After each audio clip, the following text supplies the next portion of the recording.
Just over the road from Chepstow Racecourse is John Deere's Oak Grove stud, and it's here that four-time Group 1 winner Al Kazeem was born and raised.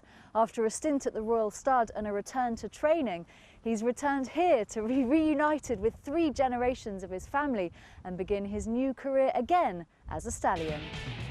Beginning now to race with a furlong and a half to go, and Camelot comes through in the centre to pick it up. Al Kazeem producing a run now towards the outside for James Doyle, and ranges up alongside. They're racing down now to the final 150 yards. Camelot pressed on the near side by Al Kazeem. They're racing inside the final 150 yards, and Al Kazeem and James Doyle are going to turn over Camelot in the Tattersall's Gold Cup. Al Kazeem and James Doyle winning for Roger Choate. They come down toward the 300. Celtic Rock shaken up. El Kazeem moves up on his outside. Here's a fair solitaire. Let's look for the swoopers. Freeport Lux, Norse King, Smoking Sun runs about a bit, but El Kazeem has grabbed the lead inside the final 200. He raced clear of a fair solitaire, and El Kazeem is going on to score. El Kazeem is first. Al Kazeem looking for the split between them. Fascinating Rock is down the outside. Racing now to the final furlong, almost 4 in line. And Al Kazeem comes through now to join Postpone. Fascinating Rock on the near side of the Grey Gatsby. It's Al Kazeem and James Doyle in front from Fascinating Rock. And Al Kazeem, a winner 2 years ago, regains his crown. Came back from Roger Choate, he looked amazing. And he's been brilliant. Mark's done a great job. He's looked after him since he arrived back, and yeah, bless him. He's enjoyed his holiday. He's been great. He's been going out nearly every day, and yeah, chilling out, and yeah, he's.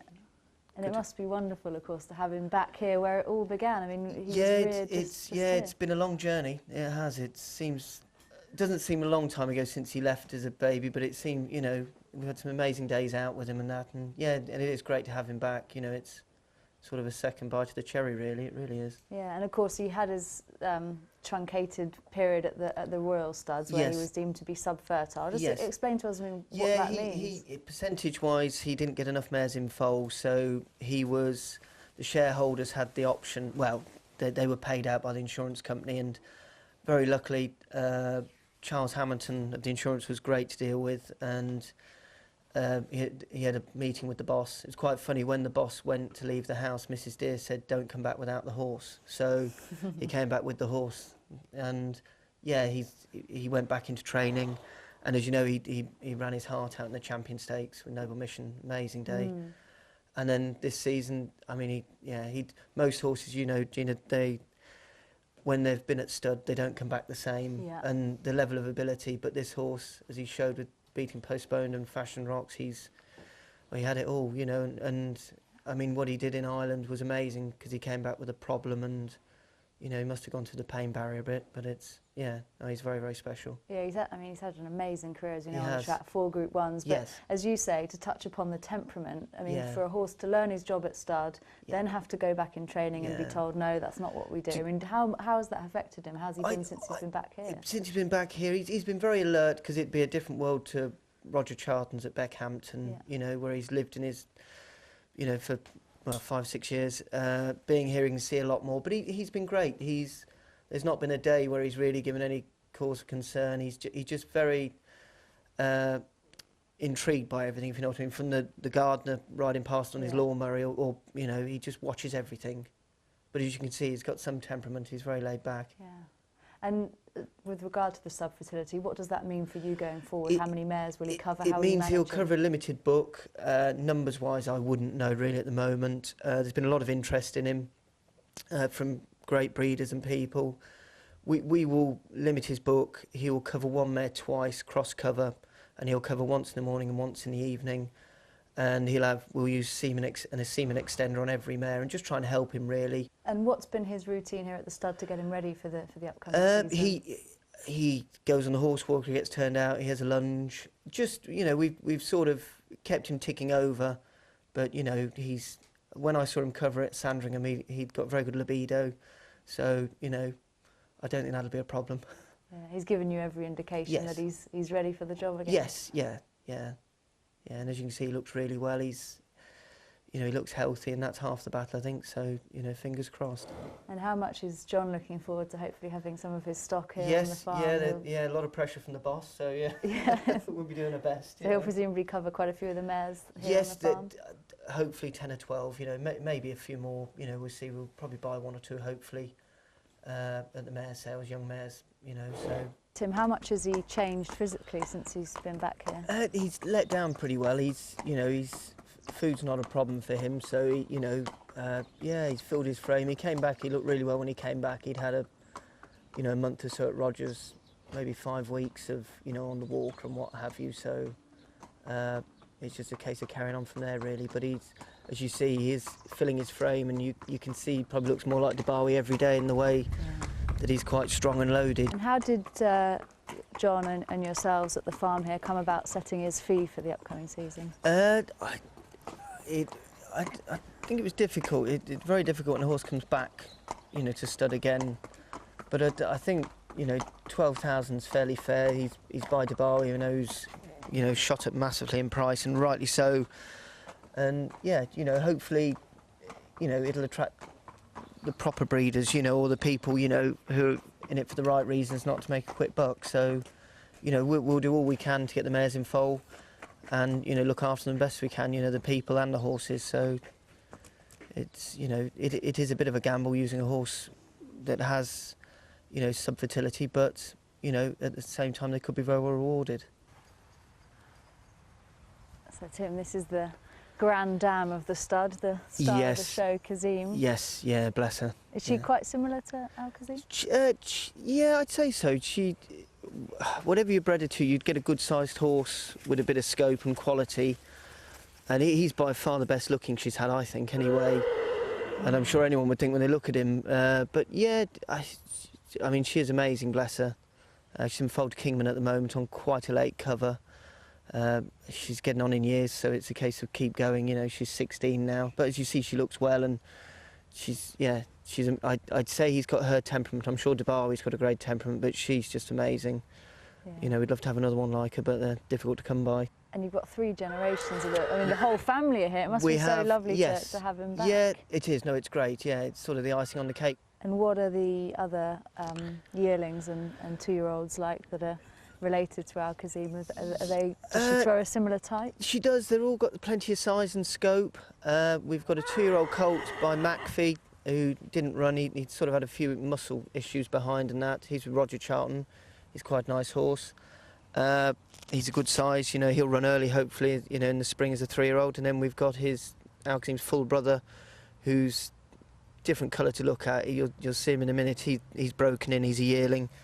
He's very well. We like him. I think he's a nice horse. He's just hacking around the place and just fiddling about. He's a better model at this stage than what Al Kazeem was. He's got more bone and whether set's the right word, but he's got more strength about him and looks, whereas the other horse was a lot lighter and framey. This horse is more covered. But to have a Dabawi is amazing, and it's very exciting. So, and the full brother and everything, it's. And he's set to go into training then? He is, yeah. He'll go in yet early, say February next year, hopefully, something like that. Just get him cantering, going through the motions and sort of educate him. And yeah, he'll head to Beckhampton to Roger Charlton, so hopefully he's got a big engine. So Tim, just tell us who we've got here then. We've got Al Kazeem's full sister in front. She's an end of April born foal, filly foal.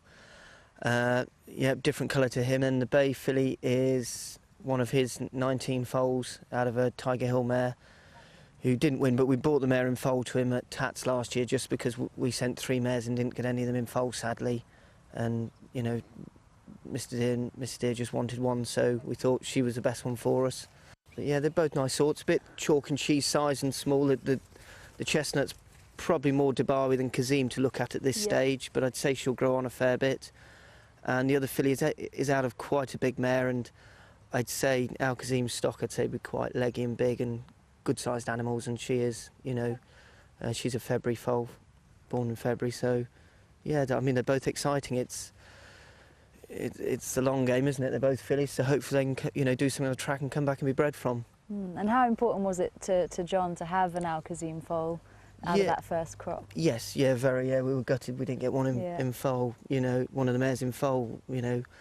But yeah, you know, it's great to have here anyway. What's she like temperament-wise? She's great, as you see. She's very, very laid back. Yeah, she's taking it all in her stride, isn't she? She was a little bit lighter bone. She's getting better and what have you, know, going through a growing spurt. But yeah, you know, it'd be interesting to see the other three at Tattersalls, you know, when they come for the foal sales.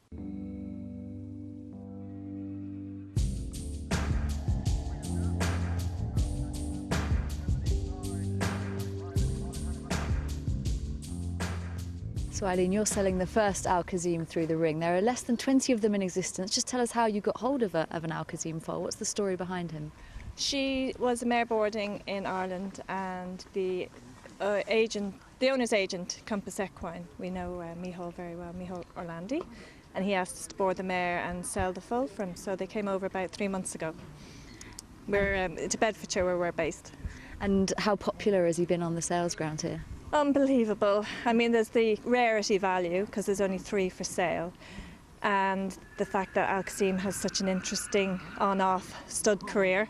So yeah, he's been very popular. Over 2.5 days he's had nearly 200 shows.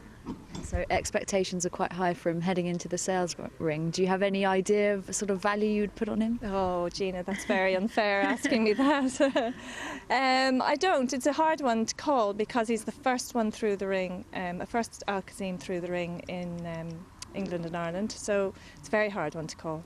And what sort of type is he? I mean, have you been pleased with his development? Yeah, he's a super foal. He does everything right. He's lovely mover, great size for super first foal. Very important to remember he is a first foal. And, you know, if that's what the Al Kazeem is stamping stock like that, he'll do very well.